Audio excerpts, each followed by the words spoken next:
Welcome back to the vlog, everybody. So today is a new day. Yesterday you saw us sorting out the discus tank. Well,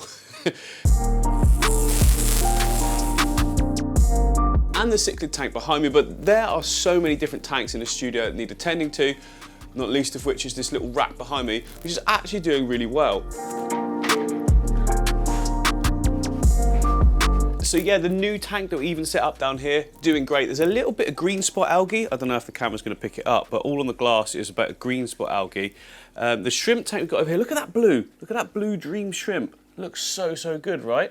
It's like insanely vivid. There we go, look, yeah, so cool. Hopefully we're going to get some more babies like him in there. Tank's doing well. It's all grown back now after the big hack up I did on all of the moss behind it. And this down here is HC Cuba, which as you can see from that little bit there, it did start to die off and then it took hold and now it's growing massive. So I've never grown that plant before, so I'm really happy about that. The balance on this tank is absolutely spot on. I don't actually clean it at all. I mean, obviously there's quite a few shrimp in there, which you cannot see a huge amount of at the moment. There's a black sakura at the back. You can't see a huge amount of them, but there's quite a lot of shrimp in there, which obviously just keep all the algae down to very minimal levels. Now moving up into the top section, this is the little nursery tank I set up for the platies. This is doing really good as well. So look at this, look at that Rotala macadandra thing. I think that's how it's pronounced anyway. But this is supposed to be a really hard plant to grow. It's growing so well, there's no CO2, but this is a really good light. As I said before, ONF flat 1, I think nano flat something. Anyway, look at platies. They're growing, they're getting big. Again, that's why I took a load of them back from the other tank in the other room. Yeah, this tank here, look, see, so we've got 2 in here now and lots of babies. Are they hiding again?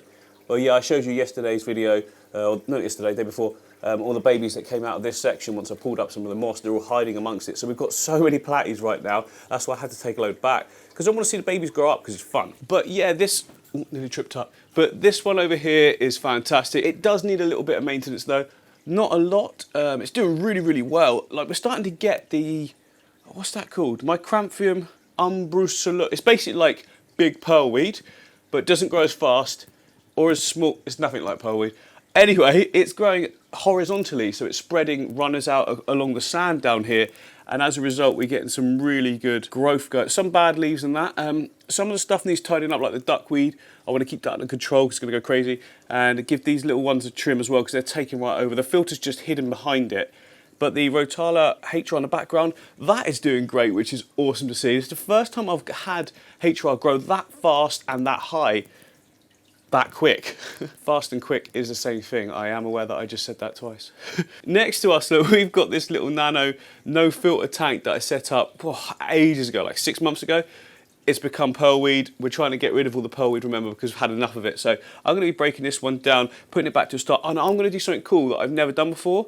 A nature aquarium. Hold on, like a low-tech, no filter nature aquarium in the tiniest tank ever. Like, so it'll be really hard to do because it's hard to get the proportions, especially with the dimensions of this tank. But I should be able to do it. It should look pretty cool. And then up next to it, we have got the Chili Respora tank. Duckweed's taken over, but not completely. So now it's time to sort of take some back. This is the polysperma growing right up to the surface. Again, needs trimming, possibly replanting, but that plant will spread into 2 and just cover the whole area. So it might be worth just trimming it, not replanting it. I don't know yet, we'll see. But when I set this one up, I knew that it was going to be a slow sort of progress one. And it has been, but also it's doing really well. No algae, and all of the shrimp are doing really good, the fish are doing great. I've actually raised the fluval nano right up to the top as well, just because I didn't want to get super fast growth. I want this whole section just to be like a chill section of tanks, you know, like there's enough work in all the other stuff. So a lot of the tanks I set up now are for low work because you just can't keep on top of all of them. I mean, there's a lot of tanks. I've got like 50 tanks now, remember. So the first tank that looks like it needs the most work, well, apart from the middle one, is the Chili Respora tank. So we're going to do this one first, then we can look at what we've done. So the first thing we've done there to the tank is remove the duckweed. This is important because if you keep letting the duckweed build up, A, it blocks the light, and B, it starts to sort of eat itself, is what I've seen anyway, starts going really a bit dodgy. So in removing that, we can then see you know, what the tank's actually looking like, where we need to get more light, what plants to trim back. In this case, it's basically going to be all of them. We just need to just trim everything.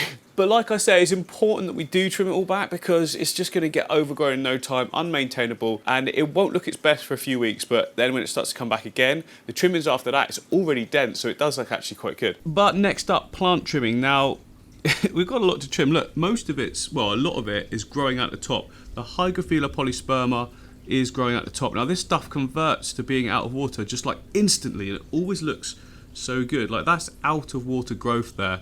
But that said, we've got to trim it back because it's just going to be an absolute mess in no time.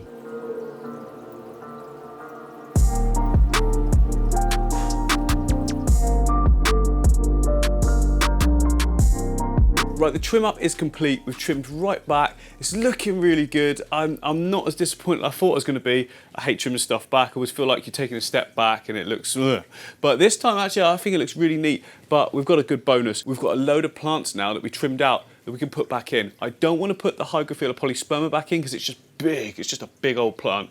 We don't need more of that in there. But the little sort of Rotala rotundifolia, we've got quite a bit more of that. We can plug that back in, and that's just going to get it looking denser and prettier. The small textured leaves like rotundifolia always look good in, you know, big bunches. Yeah, down here, look, this is all the trimmings we've got, so they're going to look great in the tank. Right, there we go. We're trimmed right back. We're looking good. So the Altanantha there, I don't think that needed trimming just yet. I think the next time, and it's a little bit high, this grows nowhere near as quick as the other plants that were above it, by the way.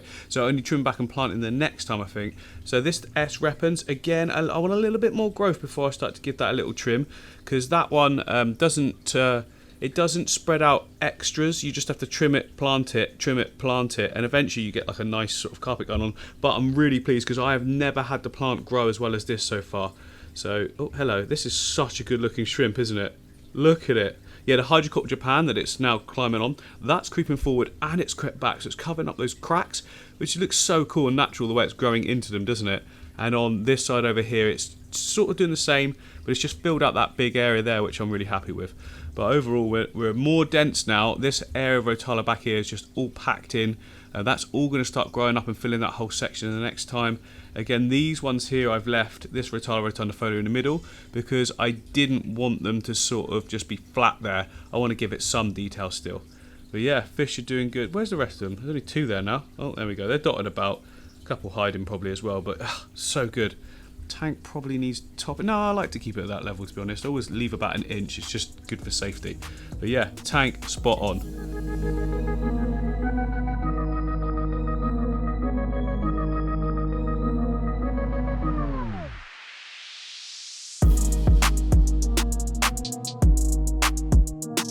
Right, next up we've got the Platy tank. Now this is a couple of months old now, but I'm really, really impressed with how we're getting on. Like I said before, there's basically zero algae on the scape, apart from there's a little bit of green dust algae on the front. That's easily just scraped off. In terms of trimming, there's a few plants that do need trimming though, particularly the Macadandra. I'll put up on screen what that's actually called.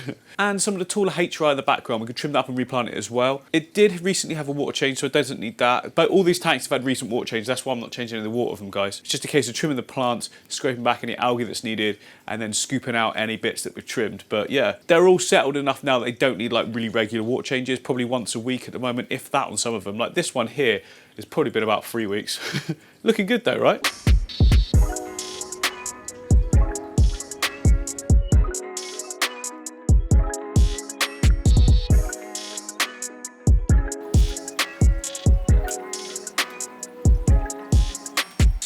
There we go, looking back, spick and span again. I haven't replanted anything. It's such a small scape that we just need to let it regrow in its own way. Like, you know, all the stems there will split off into two and double up in size. But for now, I think that's just it's just really nice to sit. Look at how cute these little fish are. They're so teeny tiny, look. I mean, they're like much bigger, obviously, than when I put them in. Probably double the size of when I put them in now. But they're so cute. I absolutely love these. The adults look cute anyway, but then you get the babies as well. And I was just like, wow, so quickly after born as well, they become fully coloured up like this, which is great. So as mentioned before, the two tanks on the lower system here are doing pretty well. There's not a lot that needs doing at all. I mean, this one's quite a new setup, so it does need the glass cleaning out. Oh, there's those funny things, the funny fungusy things on the sticks. They've not gone now. I'm just going to brush them off. The fish don't seem to like them at all.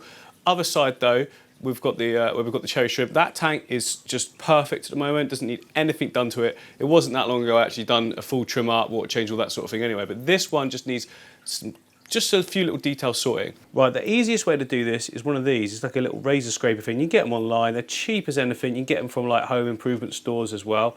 Interchangeable blades, so when it gets blunt, you can flip it around, and it comes with a pack as well, the ones I got. So you've got loads to choose from.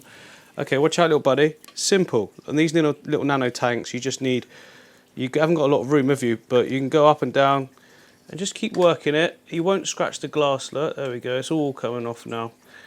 Nice and easy. Like, you don't have to scrub at all with the razor blade. That's the benefit of it. And it all just comes off. This is really welded on. Like, you often find that green spot algae isn't like normal algae. It can be a pain to get off, and that's why this razor blade is actually so good for doing it.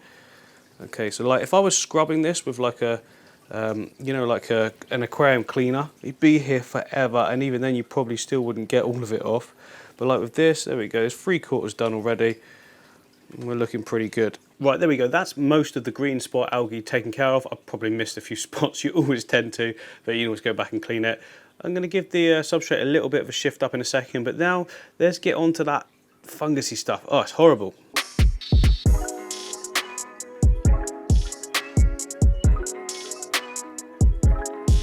Right, I don't know what that stuff was, but it was like welded on. So I've just removed it mostly with that brush, but some of it I couldn't even get off with the brush. So I had to use my hand and get it scraped, but most of it's gone now. It's all flowing around in the water looking minging. Let's just get, minging means horrible, by the way. It's just something we say in the UK. Let's just do a big water change now, get that all nice and clean again. There we go, maintenance done, looking sharp again. Let's take a look at the residents of this tank, because it's a bit of an oddball mix, to be honest. So first and foremost, taking centre stage, well, joint centre stage I'd say, is the killifish here, the lyre-tailed killifish, australis or something. It's not even from Australia, there's no killifish in Australia. Whoa! There's no killifish in Australia, yeah. So we've got amanos dotted about everywhere. Look at this guy getting to work straight away. And then we've got the panda gar at the background there. I'd say that's, you know, it's really vibrant in this tank, and it is very active as well.